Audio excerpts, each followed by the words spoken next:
All right, let's dive into what is seriously one of the most compelling cosmic detective stories of our time. It's all about an interstellar object called 3I/Atlas. What started out as this amazing scientific opportunity has turned into a genuine global mystery, and we're going to walk through all the clues one by one. As 3I/Atlas got closer, really cryptic quotes just like this one started making the rounds online. It perfectly captured this growing feeling that, hey, maybe this wasn't just another comet. Maybe it was something much, much bigger. Okay, so let's set the scene. The date is October 3rd, 2025. An object named 3I/Atlas, a visitor from another star system, makes its closest approach to Mars. This was supposed to be it, our best look ever at an interstellar traveler. The entire scientific community was waiting, on the edge of their seats for this flood of data. We had multiple orbiters, powerful cameras, all ready to get these incredible, high-resolution pictures. And instead, what did the public get? We got this, a faint, blurry smudge. This disconnect, right here, between what we were promised and what we got, well, that's the first major clue in this whole mystery. And this just drives the point home perfectly. Our best public image didn't come from some multi-billion-dollar space agency with all this state-of-the-art tech. Nope. It came from a private citizen, an astrophotographer, who had to painstakingly combine 20 raw images from the Perseverance rover just to even find the thing. That's kind of wild. And trust me, the mystery only gets deeper from here. The lack of images, that was just the beginning. It was the official response, or really, the lack of a response, that started raising all the alarm bells. On the exact day 3I/Atlas was making its historic flyby, what happens? NASA initiates a government shutdown. I mean, of all the days for this to happen, it was the one day humanity really needed its best eyes on the sky. The timing was, to put it mildly, remarkable. And we're not talking about some minor little disruption here. 15,000 employees were furloughed. That is over 80% of the agency's entire workforce, just sent home at the most critical moment of a once-in-a-generation observation. And this wasn't just a NASA thing. Every single space agency with an orbiter at Mars just went quiet. The European Space Agency confirmed they saw it, but nope, no images were released. China and the UAE, absolute radio silence. It was like a coordinated global information blackout. Now, even with all that silence, we do have some data. And this is where the story goes from just being strange to being truly bizarre. The information we have points to a whole series of anomalies, clues that suggest 3I/ATLS is unlike anything we have ever seen before. I mean, just look at this. The odds of its orbit lining up so perfectly with the flat plane of our solar system, its timing being just right for planetary flybys, its path happening to coincide with the source of the famous WOW signal from 1977, and then its sheer size, which completely breaks our models. Any one of these is a huge statistical long shot. For them all to be true for the same object is, well, it's just profoundly unlikely. Then you get to the chemistry. Astronomers spotted huge amounts of nickel in its coma, but almost no iron. In nature, nickel and iron are basically cosmic twins. They're born together in supernovas. You don't find one without the other. The only place we see them separated is right here on Earth, through industrial refining. So to see that signature out there in space is, well, it's extremely puzzling. And then there's this little gem. I mean, it's basic physics, right? A comet's tail always points away from the sun because the solar radiation pushes it. But Hubble images showed that 3I/Atlas had an anti-tail with more light and dust extending toward the sun than away from it. That just seems to defy everything we know about how comets are supposed to work. And let's not forget the sheer scale here. Our models predict we should find thousands of small interstellar objects, like our first visitor, Oumuamua, before we find one giant one. Yet 3I/Atlas is estimated to be 1,000,000 times more massive. The size of this thing alone is another one of those statistical improbabilities. So, where does that leave us? Well, right now, the object is hidden from our view, but its story is far, far from over. In fact, you could say the most crucial chapter is just about to begin. On October 29th, the object reaches what's called perihelion. That's its closest approach to the sun. This is the point of maximum stress, both heat and gravity. As one astronomer so perfectly put it, high-stress environments elicit confessions. If this thing is hiding a secret, this is when that mask is most likely to slip. And here is the absolute kicker. This confession, this moment of truth, it's going to happen while the object is completely blocked from our view by the sun itself. It's a perfect communication blackout, a moment where it could change its behavior without anyone on Earth being able to watch it happen in real time. So this leaves us with two very distinct possibilities. Scenario 1, it's a very, very strange but ultimately natural comet. When it reappears, it's going to have a massive tail and follow a predictable gravitational path. Scenario 2, it's not natural, and it uses its time behind the sun to change course, maybe use the sun for gravity assist, or even to activate in some way. The good news is we won't have to wait forever to find out. When 3I/Atlas comes out from behind the sun in early December, you can bet every single telescope on Earth will be pointed right at it. We will be able to measure its trajectory with incredible precision. And that brings us to the final, critical question. After everything we've seen, all the anomalies, the impossible statistics, the global silence, what happens if its path is different?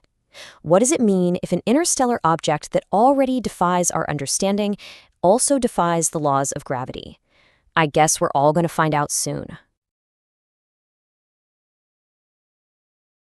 Okay, so today we're doing a deep dive into 3I Atlas, this thing, this interstellar visitor. It's just completely breaking all the models for how comets are supposed to behave. And I should probably jump in right away. That 3I, it confirms this is only the third interstellar object we've ever formally spotted, so already rare territory. Right, and that unexplained behavior, that's really the core issue, isn't it? It's got the scientific community seriously divided. Absolutely, and that's why we've gathered, well, everything we could find.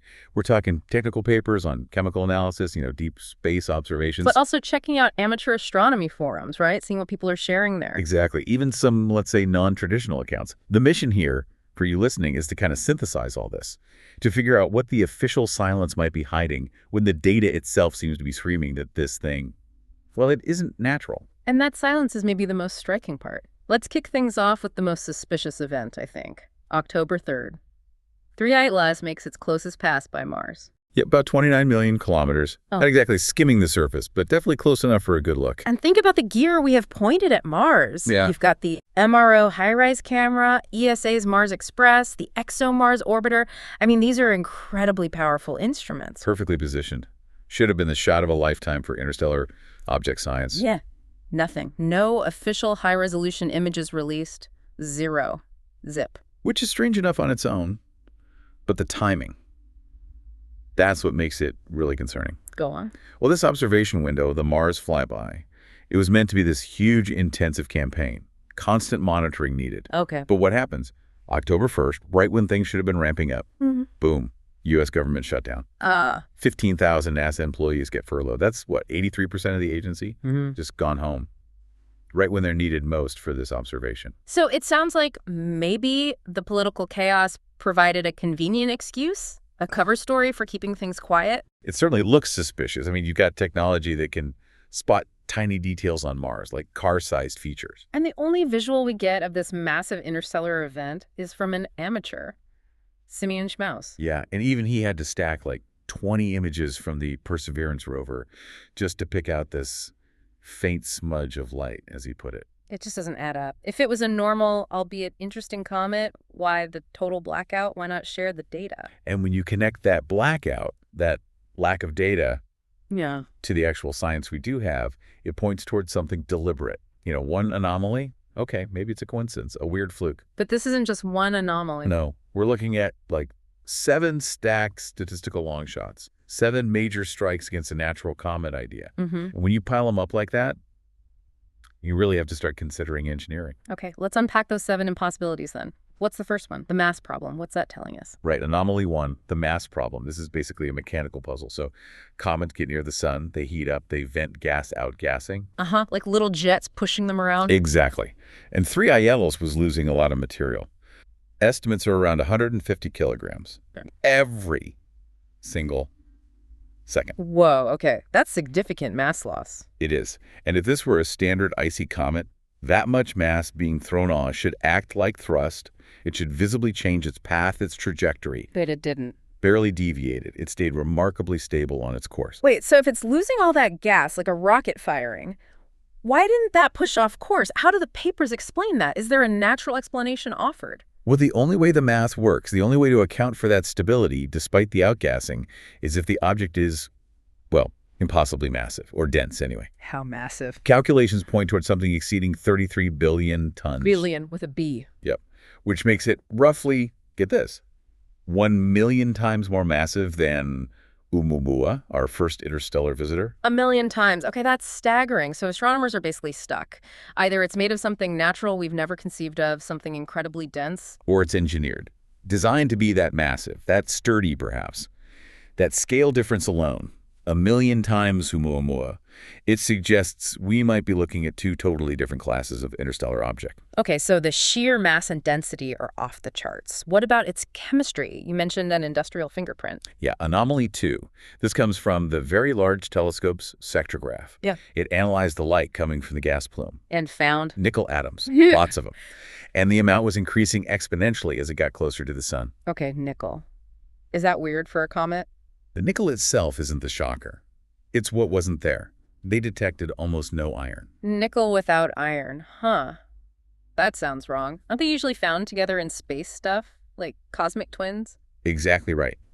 In nature, whether it's cooked up in a supernova or just sitting in asteroids and comets, nickel and iron are almost always bound together, chemically fused in specific ratios. So separating them, that takes work. A lot of work. You need intense heat, chemical processing, basically industrial refinement. Like finding stainless steel just floating in space, it implies it was manufactured, not just formed. Precisely. It's like a chemical signature for a custom alloy or some deliberately refined material. Yeah. You just don't expect to see that in a chunk of ice and rock formed naturally billions of years ago. Okay, so impossible mass, impossible chemistry. Right. What about its movement?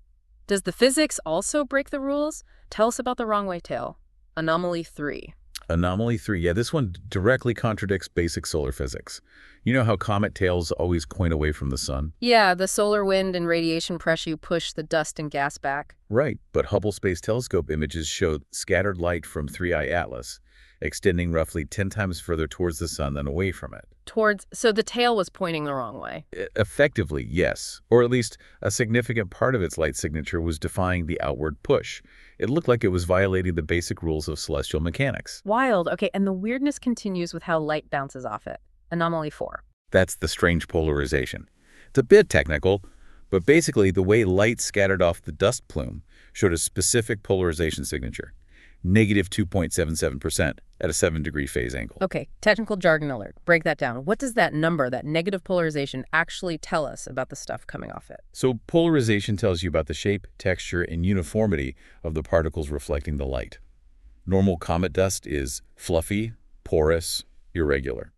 It gives a different polarization reading. This specific negative number, negative 2.77%, it's not found in any catalog of asteroids or comets. It strongly suggests the dust isn't fluffy or random. It points towards particles that are maybe solid, highly uniform, perhaps even, well, reflective spheres. Spheres, like tiny manufactured beads or something. That's one interpretation. It's a kind of signature you might get from synthetic materials or precision-made surfaces, not from the usual chaotic mix of ice and grit in a comet. Okay, wow. So, impossibly massive, industrially refined chemistry, a tail behaving badly, and now dust that looks manufactured. Let's talk trajectory. Anomalies 5 and 6, alignment and timing. This sound almost deliberate. Well, deliberate is a strong word, but the probabilities are eyebrow-raising, let's say. First, the alignment. Its path is tilted less than 5 degrees relative to the ecliptic plane. The ecliptic being the flat plane where all the planets orbit the sun. Exactly. For an object coming from interstellar space, hitting that plane so precisely, the odds are about 0.2%, very low. Okay, statistically unlikely. What about the timing? The timing of its arrival allows for relatively close flybys of Venus, then Mars, and it's heading towards Jupiter. It's basically getting a tour of the solar system. A grand tour. What are the odds of that alignment and timing happening by chance? Combined, you're looking at something like 0.005% probability. Tiny. 0.005%. That's astonishingly low. It's almost exactly the path you'd choose if you were designing, say, a reconnaissance mission to survey the key planets in our system. It certainly fits that kind of profile, yes. Which leads us carefully to the final piece, Anomaly 7. The WRW signal coincidence. The famous WRW signal from 1977. How does 3i Atlas connect to that? So some scientists tried tracing 3i Atlas's path backward through the galaxy, trying to figure out where it came from. Okay. Their calculations suggest its origin point, back around 1977, aligns within about 9 degrees of the direction the Big Ear radio telescope was pointing when it detected that powerful, unexplained WOW signal, the one at 1420 MHz. Now, hold on. That connection feels a bit more speculative, doesn't it? Is the trajectory math solid, or is this more of a narrative detail from maybe the less mainstream sources? That's a fair point. The trajectory calculation itself is robust physics. You can calculate where it was, Right. but claiming it's the source of the WOW signal, that's definitely a leap. It's a fascinating connection made by researchers who are already leaning towards the artificial hypothesis, arguing it ties things together. So it's compelling storytelling, maybe, but not quite hard proof like the nickel or the mass. Exactly. Part of the picture some are painting. They argue, look, you have 7 of these massive statistical anomalies: mass, chemistry, tail, polarization, alignment, timing, and this potential WOW link. They can't all be coincidence. The cumulative case points away from nature. Okay, so the hard science is piling up, strongly suggesting something non-natural. Now let's bridge over to some of the less traditional observations, because strangely, they seem to line up with these scientific puzzles. Right, like the shape. We saw reports, particularly from amateur astronomers, processing the few available images. People sharing findings on forums, like that UFO Mania account. What were they reporting? Descriptions like perfectly cylindrical, elongated, smooth, which interestingly sound a lot like the descriptions we got for Oumuamua. Another parallel, elongated, not just a random potato shape. And this is where we start considering things like remote viewing reports. Not as primary evidence, of course, but because they sometimes offer narratives that might explain the scientific weirdness. If the science says impossible mass and industrial chemistry, Then maybe a non-traditional source could offer a hypothesis, like hidden tech inside a natural shell. It's about looking for patterns across different kinds of information. which takes us to that specific remote viewing claim. Bertie Yorsky, August 2025. This was months before the nickel without iron data was even published. Right? Correct. And she was working completely blind, just given coordinates. She described the target as essentially a natural, icy rock, but containing something not completely natural. And she got specific. Incredibly specific. She described something like a thumb drive-sized device deliberately placed inside this ancient icy body, said it was functioning as an archive or a technology of some sort, and crucially described it as broadcasting in pulses, like right now. Broadcasting us. Okay, so if you connect those dots, the remote viewing claim of hidden tech inside Matches up intriguingly with the scientific findings of unexplainable density, maybe something hollow but heavy inside, and that industrial nickel signature. it paints a picture of, like, the ultimate Trojan horse, a message in a bottle designed to look like space debris. And that bottle is now heading into the hottest part of its journey. Which brings us right up to the present and the immediate future. Right now, 3i Atlas is behind the sun from our perspective, totally hidden from Earth-based telescopes until early December. The blackout period. Exactly. And this period is critical because it includes perihelion. Closest approach to the sun, that's October 29th. I remember Avi Loeb saying something like, high-stress environments elicit confessions. That seems apt here. It really does. This is the point of maximum stress, maximum heat, maximum gravitational pull from the sun, maximum radiation bombardment. So when it comes out the other side in December, we're potentially looking at 2 very different outcomes. Dramatically different. Scenario 1, it basically behaves like a comet, albeit a weird, massive one. Maybe it fragments under the stress. Maybe that confirms it's just some bizarre, super dense natural object we don't understand yet, despite all the statistical flukes. Okay, that's maybe it's just weird nature outcome. What's scenario 2? Scenario 2, it activates. It uses this blackout period, this moment of maximum solar energy and gravity, to do something. Maybe perform a significant maneuver, change course. Using the sun's gravity like a slingshot. Potentially. The term floating around in some sources is a solar orth maneuver. Basically a precision gravity assist, maybe tweaked with some internal propulsion we can't see. Or maybe it releases smaller probes, all while hidden from our view. Performing a maneuver like that, hidden behind the sun, that's tactically perfect if you don't want to be observed doing it. Absolutely. It's the ideal time to make a move if you have the capability. But we won't know immediately what happened during the blackout, right? We have to wait until December. Mostly, yes. But there is a kind of contingency plan. The European Space Agency's JUICE spacecraft. The one heading to Jupiter. That's the one. It happens to be in a position where it can actually look back towards the sun and potentially observe 3I atolls during part of the blackout, specifically between November 2nd and 25th, right after perihelion. So JUIC is our only potential eyewitness during that crucial post-perihelion phase. It seems so. It's been repurposed, essentially, to take observations. It's our one shot at seeing if anything happens shortly after the closest solar approach. Okay, so the real verdict comes in early December when it emerges from behind the sun for Earth-based telescopes. What are we looking for then? The trajectory. If its path is changed in a way that simple outgassing can't explain, if there's evidence of a definitive non-gravitational course correction, then that suggests it did activate. It maneuvered. that would be the implication. Yeah. And if that's the case, it forces us to rethink, well, pretty much everything about our place in the cosmos. Every assumption gets thrown out the window. Okay, let's just quickly recap for everyone listening. We've got 7 huge statistical anomalies, all pointing away from natural comet. We have industrial chemical signatures. We had that suspicious government shutdown and observation blackout during the key Mars flyby. We have reports of an elongated, maybe artificial shape. And it all culminates in this crucial period right now, happening behind the sun, culminating around perihelion. But there's another layer here beyond just the science and the trajectory. You mentioned the human element, the growing global buzz. Yeah, there were reports cited about increasing public anxiety, conspiracy theories spreading online in places like India, Brazil, the U.S. People are talking about this. And feeding into that, perhaps, is this claim attributed to cosmologist Steph Burns, which is pretty out there. Extremely. The claim reported is that 3I Atlas exhibits consciousness, which has already been communicating with us and with other planets. Consciousness, communicating, that goes way beyond even a hidden alien archive or a probe. It does. It steps into entirely different territory. Whether there's any basis for that or if it's just adding to the speculation, who knows?